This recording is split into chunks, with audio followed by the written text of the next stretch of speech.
Jai Hind everyone, I am Pankaj Kumar, and in this video we are going to see the syllabus for the 2026 CBSE Board Biology. And if you want to this video complete in English or then please do comment because ये जो video है हम लोग हिंदी और English दोनों में करेंगे। ज़्यादा से ज़्यादा हिंदी रखते हैं क्योंकि ज़्यादा से ज़्यादा बच्चों को समझ में आए। तो अगर आप 11th क्लास में भी हो, if you are in 11th class now, that syllabus will be also discussed in this video. तो 11th क्लास के बच्चों के लिए भी ये वीडियो सही रहेगी क्योंकि उसका सिलेबस और प्रैक्टिकल्स हम लोग डिस्कस करेंगे। शुरू करते हैं इसके क्लास 12th के 2025-2026 के जो सिलेबस है उसको लेकर। 3 घंटे का पेपर होता है, 70 मार्क्स का होता है। सो जो फर्स्ट है यूनिट क्लास 12th में रिप्रोडक्शन है। यहाँ पे 6 लिखा है लेकिन ये पहला यूनिट है 12th का। So if it is reproduction, then 16 marks will be contained from the reproduction, and then 20 marks from the genetics and evolution, 12 marks from the biology and human welfare, and 12 marks from the biotechnology and application, and 10 marks from the ecology and environment. So altogether 70 marks. So which is the most important chapter or unit for you? So just by seeing this genetic and evolution, you might have seen this. Okay, I do agree with it. It is a very important thing. Second, this is, and then third, I believe that ecology and environment, because this is a very easy chapter and easy to remember. So the chances of getting marks is higher in this, and then you can follow this 4 and 5. Okay. So by this pattern you can go through this. So we are bringing the crash course, important है. Okay. Crash course हम लोग ला रहे हैं और crash course जो हम लोग ला रहे हैं वो होगा इसी पैटर्न के आधार पर। ठीक है, जो भी हम लोग देख रहे हैं, तो पहले हम लोग जेनेटिक्स एंड इवोल्यूशन लाएंगे और छोटे छोटे यूनिट्स में हम लोग लाएंगे 5-5 मिनट, 10-10 मिनट और आधे घंटे की वीडियोस के साथ। तो उसमें हम लोग पहला तो लेक्चर करेंगे, दूसरा आप यू बायोलॉजी ऐप को डाउनलोड कर लेना और जहाँ पे हम लोग टेस्ट दे सकते। तो यू बायोलॉजी ऐप में जाके आप सीबीएसई बोर्ड के पैटर्न के हिसाब से आप टेस्ट दोगे, शॉर्ट आंसर, लॉन्ग आंसर और एमसीक्यू टाइप के क्वेश्चंस हम लोग कराएंगे। तो ये चैनल को सब्सक्राइब कर लेना ताकि आने वाली वीडियोस आपसे मिस ना हो, और जो यू बायोलॉजी ऐप है उसको डाउनलोड कर लेना ताकि वहाँ पे आप टेस्ट दे सको। तो sexual reproduction in flowering plant में जो है एकदम complete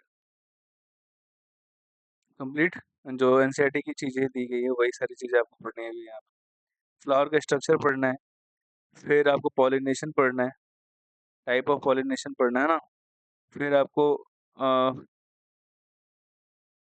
outbreeding device, pollen pistil interaction, double fertilization, post fertilization event, development of endosperm, embryo development of seed and the formation of fruit, special mode of apomixis, parthenocarpy, polyembryony और significance। So मैं बता दे रहा हूँ कि ये apomixis वाला जो question है ये बार बार, पॉलिनेशन से क्वेश्चन बार बार आता है, डबल फर्टिलाइजेशन से क्वेश्चन बार बार आता है। तो इसी बेसिस पे हम लोग क्रैश कोर्स ला रहे हैं ताकि आपको कम समय में ज़्यादा से ज़्यादा मार्क्स आप ला सकें। तो हम लोग टारगेट रखेंगे कि बायोलॉजी में अगर 70 मार्क्स है तो 70 में 65 प्लस आपके मार्क्स आने चाहिए। ठीक है, 65 प्लस मार्क्स आपके बायो में आने चाहिए। ठीक, 70 आउट ऑफ 70 मैं बोल सकता हूँ ये इस बात पे कि अगर आपने कंप्लीट मेरा साथ दिया है तो, क्योंकि मेरे ऑलरेडी जो बच्चे हैं बायोलॉजी में 70 आउट ऑफ 70, 70 आउट ऑफ 68, 69 इतना लाते हैं, तो आप भी ला सकते हो। ठीक, नेक्स्ट है ह्यूमन रिप्रोडक्शन। तो ह्यूमन रिप्रोडक्शन में आप देखो, ह्यूमन रिप्रोडक्शन में आप लोगों को सेम एनसीईआरटी की सारी चीज़ें रहेंगी।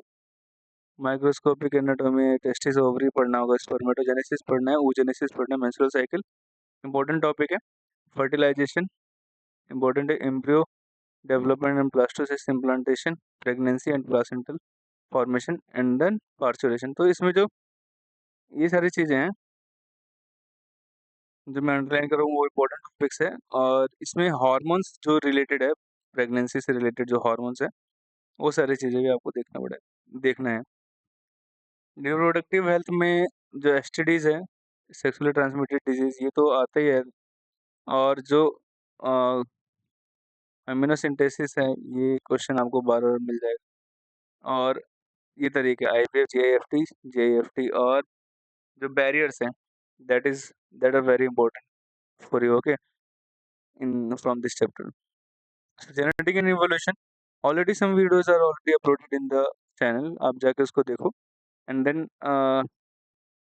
you can subscribe our channel for the crash course. Principle of inheritance and variation. So principle of inheritance and variation भी सबसे जो ज़्यादा क्वेश्चन पूछे गए हैं Down syndrome, Turner syndrome, Klinefelter syndrome से पूछे गए, पेडिग्री एनालिसिस से पूछे जाते हैं क्वेश्चंस, मेंडेलियन डिसऑर्डर से पूछे जाते हैं। तो ये क्वेश्चन, ये चैप्टर ही बहुत ज़्यादा इंपॉर्टेंट है। सेक्स डिटर्मिनेशन से क्वेश्चन पूछे जाते हैं, डोमिनेंस कोडोमिनेंस से, मेंडेलियन का जो रेशियो है, monohybrid ratio and dihybrid ratio, that is very important. So these are the repeating things which I am underlining, and sometimes they ask linkage also. So altogether these are the important things. Now pedigree analysis they must have written somewhere, but I'm not able to find it here. Okay, pedigree analysis is also sex linked inheritance like hemophilia, color blindness. These are also molecular basis of inheritance. The most important thing they are asking is what? The transcription. Okay, so what is transcription? Like transcription में क्या है, coding strand, non coding strand क्या होता है, ठीक है, फिर promoter क्या होता है, फिर टर्मिनेटर क्या होता है, स्ट्रक्चरल जीन क्या होता है, that is very important. So lac operon बहुत इंपॉर्टेंट होगा. डीएनए फिंगरप्रिंटिंग क्या होता है, ये आपसे पूछ सकते हैं, डीएनए ह्यूमन जीनोम प्रोजेक्ट से पूछते गए हैं क्वेश्चन. बाकी जेनेटिक मटेरियल कैसे खोजा गया, that is search for the genetic material is also important. So these are the important things which they are asking in the molecular basis of inheritance. But these are most important things. Evolution में जो है, again if you see the evolution, यहाँ पे जो questions पूछे जाते हैं वो आपको हार्डी विंगबर्ग प्रिंसिपल से आपको क्वेश्चन पक्का रहेगा. ह्यूमन इवोल्यूशन से क्वेश्चन रहता है, अडेप्टिव रेडिएशन से थोड़ा कम रहेगा, Darwin contribution for the modern theory, जो नेचुरल सिलेक्शन है वो आपको समझ में आना चाहिए, बेसिक आइडिया होना चाहिए, the origin of life, how it is happen, this is important. Rest of the things we will discuss in the chapters. Biology and human welfare में आपको ह्यूमन हेल्थ डिजीज है, जो डिजीज है, ये सारे disease important है, ये सारे डिजीज इंपॉर्टेंट है, ठीक है, इनके कॉजल और सिम्टम्स क्या होगा, ये सारे डिजीज इंपॉर्टेंट है. और उसके बाद से ड्रग एल्कोहल एब्यूज, ठीक है, एडोलसेंस, और HIV एड्स, ये है इंपॉर्टेंट चीज़ें हैं, ठीक. जैसे वैक्सीन रिसेंटली, जैसे जो भी वैक्सीन हैं, कोरोना वायरस के वैक्सीन, वो सिंगल स्टैंडर्ड RNA वैक्सीन होता है ना, वैसे एच आई वी का भी कोई प्रॉपर वैक्सीन बना नहीं. और बाकी जो BCG है, ट्यूबरक्लोसिस के लिए जो वैक्सीन है ना, तो वो किसका बना हुआ है, कितने टाइप के वैक्सीन होते हैं, ये सारी चीज़ें उतने डेप्थ में नहीं पूछी जाती, बट जो रिसेंटली वैक्सीन है उनके बारे में आपसे पूछ सकते हैं. Microbes in human welfare. Microbes in human welfare छोटा सा चैप्टर है और अच्छा चैप्टर है, इंटरेस्टिंग चैप्टर है. वो आप उसके माइक्रो ऑर्गेनिज्म और उसके प्रोडक्ट्स आपको देखने होंगे. बायोटेक्नोलॉजी एंड इट्स एप्लीकेशन में क्या है, ये तो इजी चैप्टर है, बच्चों को थोड़ा सा कॉम्प्लेक्स लग जाता है, क्योंकि उनको ठीक से शायद समझाया नहीं जाता है, या फिर वो समझना नहीं चाहते ज़्यादा जल्दी, है ना. तो ये chapter engineering recommended DNA technology जो है, एक ही बार में बस इतना ही पूछ रहा है, बाकी सारी चीज़ें बता दी क्या उन लोगों ने. So biotechnology and its application में BT crops, transgenic plants are very important, क्योंकि बायोसेफ्टी, बायोपायरेसी, ये सारी चीज़ें हैं आपको. और जो उसमें जीन थेरेपी के बारे में बताएं, पढ़ लेना, that's it. Organism and population. Organism and population में जो है, हम लोग देख रहे हैं सारे interactions, ecosystem is also important, energy flow and the pyramids are the more important thing. Biodiversity and conservation is also important. And in biodiversity and conservation, you have to find the extinction, national parks, wildlife, what is the biodiversity and the loss of biodiversity, biodiversity conservation क्या है, these terms. Now if we'll talk about the practical जो होता है, evolution scheme इसके इस तरह से, one major experiment करवाएंगे 5 मार्क्स का होता है, और एक माइनर होता है ना, 4 मार्क्स का, 2 से 3। स्लाइड प्रिपरेशन 1 से 4, ये भी 5 मार्क्स का होगा। स्पॉटिंग होगा, मतलब कोई स्लाइड दे दिया जाएगा आपके बारे में, या कोई ऑब्जेक्ट दे दिया जाएगा, सैंपल दिया जाएगा, उसके बारे में आपसे पूछा जाएगा, तो ये 7 मार्क्स का है। वाइवा वॉइस होगा, प्रैक्टिकल रिकॉर्ड्स आपको देखे जाएंगे। Investigator, project and it's project record, तो ये सारी चीज़ें मिला के टोटल ये 5 और 4 9, टोटल 30 मार्क्स का होगा।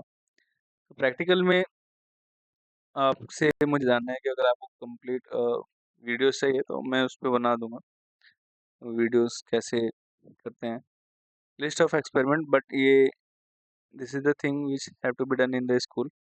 ये स्कूल में ही की जाने वाली चीज़ें हैं, प्रैक्टिकल वीडियोस से बहुत ज़्यादा एक्सपीरियंस नहीं मिलेगा, बस देख के आप क्वेश्चंस के आंसर कर पाओगे। So pollen germination, study of the plant population density, ये क्वेश्चन पूछ लेते हैं वो लोग, तो ये सारे क्वेश्चंस के अगर आपको आंसर मिल जाएंगे ना, बस उतना ही याद कर लेना है।